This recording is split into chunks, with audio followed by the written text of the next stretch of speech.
Muy buenas, la Fórmula 1 no descansa, este fin de semana también hay carrera y es en el circuito de Suzuka, en Japón. Así que, como siempre, vamos a hacer aquí una buena previa, hoy analizando los datos, contextualizándolo con el resto del equipo, así veis por qué es especial este trazado. Mañana hablaremos de cómo se traza cada curva y las zonas claves del circuito y pasado mañana nos meteremos a explicar el tema de reglajes, de qué tipo de coche puede ir mejor aquí y en definitiva qué equipos por las características de su coche pueden ir un poquito mejor en Japón. Empezando con los datos, como siempre, con la longitud, veis que es un circuito de 5,8 kilómetros, es decir, de los circuitos largos. ¿Y qué suele pasar cuando tenemos un circuito largo? Que el tema del undercut es importante porque, como veis, se van a dar poquitas vueltas relativamente y por lo tanto ir con una vuelta de desfase la estrategia te puede perjudicar bastante. Y no solo eso, sino que es un circuito de muchas curvas y mucha degradación. Por lo tanto es el circuito casi perfecto para intentar una estrategia de un undercut. Además los adelantamientos no son del todo fáciles, ya veréis mañana por qué. Así que el tema del undercut, vista además la longitud, va a ser bastante importante, al menos a priori.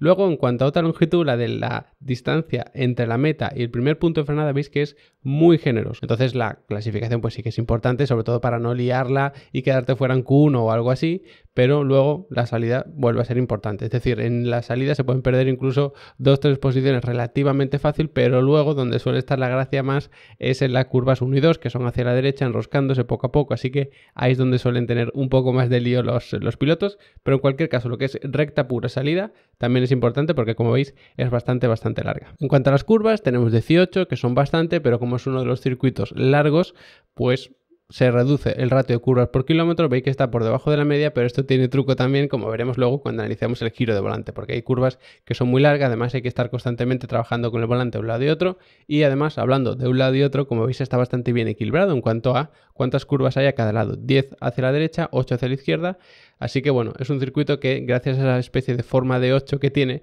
pues equilibra bastante bien cuántas curvas hay a cada lado. Curvas lentas hay muy poquitas, además tenemos la chicane del final, que ahí es donde pues pierde más velocidad los coches, luego hay otra curva que es una horquilla hacia la izquierda que ya la veremos mejor mañana, entonces bueno, curvas de velocidad baja sí que hay, pero no es lo más importante, lo más importante son las curvas de velocidad media, además la mayoría son hacia la derecha, como podéis ver, no es que esté muy desequilibrado, pero la mayoría son hacia la derecha. Y luego también tenemos de alta velocidad, sobre todo hacia la izquierda, al final es un circuito de velocidad media, pero media tirando a alta, así que cuidado con la degradación porque el estrés lateral va a ser muy alto, como veremos pasado mañana cuando hablemos de los setups, así que aquí el tema de la degradación debería ser un problema y por eso el undercut debería cobrar protagonismo. Y en este tipo de circuito que hay curvas de velocidad media y media alta incluso que son muy largas y demás, pues los frenos tienen muy poco protagonismo. Veis que tenemos muy poquitas frenadas fuertes podríamos considerar una, porque por ejemplo la de la curva número 1 pues llegas a mucha velocidad pero tienes que ir perdiendo velocidad poquito a poco para encarar luego la 2, entonces no son frenadas muy fuertes. Fuerte como tal, sobre todo la de la última chicane, que es la última frenada del circuito. El resto pues son toques de freno, evidentemente se va sobrecalentando un poquito, pero como os podéis imaginar, el porcentaje de vuelta que se va frenando es de los más bajos de todo el calendario, lo contrario precisamente a lo que teníamos en Singapur. Por lo tanto, si tu punto fuerte eran las frenadas y destacaste en Singapur por eso, aquí en Japón no vas a tener esa ventaja. Y luego, en cuanto al tema de las temperaturas, también, evidentemente, lo contrario a Singapur. En Suzuka, las temperaturas de los frenos, tanto la media como si queremos mirar la mínima, como si queremos mirar la máxima, son de las más bajas de todo el calendario, si no la más baja, que algún dato es del más bajo, entonces no es un problema la refrigeración de los frenos precisamente como si era, insisto, en Singapur. Y en cuanto al otro pedal, el del acelerador, es curioso porque no vamos mucho porcentaje de la vuelta acelerando a fondo, no es tanto como puede ser, por ejemplo, en Silverstone, sino que es bastante menos, porque las curvas son de un poquito menos de velocidad y por lo tanto hay que estar jugando mucho tiempo a medio gas, sobre todo en las famosas S de Senna, ¿no? Que van hacia arriba, luego un poco hacia abajo, ahí hay que ir jugando mucho con el pedal del acelerador, también dando algún toque de freno, pero no puedes acelerar a fondo e ir enlazando curvas, sino que tenemos un trazado en el que hay que perder más velocidad que en el caso de Gran Bretaña. Es como una especie de Silverstone un poquito más rebajado en cuanto a velocidad y rectas, pero aún así se va bastante tiempo también engranando esa octava marcha, por eso la carga aerodinámica no es máxima, aunque sí que va a ser muy importante, lo analizaremos mejor pasado mañana cuando hablemos de los setups,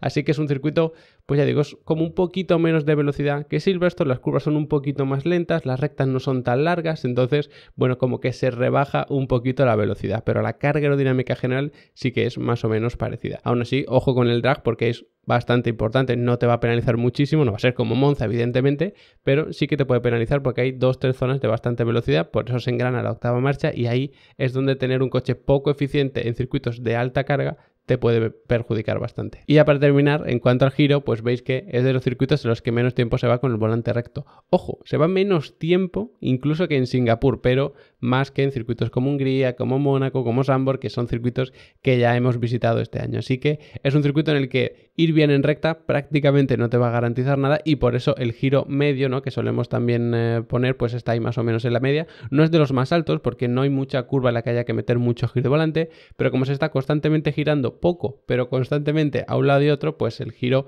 medio pues queda ahí más o menos en la zona media de lo que es la tabla, ¿no?, si clasificamos todos los circuitos. Y ya sabéis que si queréis aprender mucho más de automovilismo, de Fórmula 1, de Sim Racing, de lo que sea, tenéis Level Up Academy, que es la mejor opción porque tenéis tarifa plana de cursos. Ahí tengo ya publicados más de 40 y no hay que comprarlos individualmente, sino te registras y mientras estés dado de alta, que no hay ni matrícula, ni permanencia, ni nada de eso, vas a poder ver todo el contenido. Los cursos, las masterclasses, acceder a las descargas, al soporte, a los setups para Sim Racing, a los certificados, a todo lo que hay. Y así que echarle un vistazo, que ya sabéis que además la primera clase de cada curso es gratis, a clase en la que introduzco un poco cómo va a ser el curso, lo que vais a aprender, y luego pues si os interesa alguno, os apuntáis y ya veréis cómo según vayáis aprendiendo vais a tener ganas de seguir y seguir profundizando. Como siempre, gracias por haberos quedado hasta el final del vídeo y nos vemos mañana hablando de cada curva de Suzuka.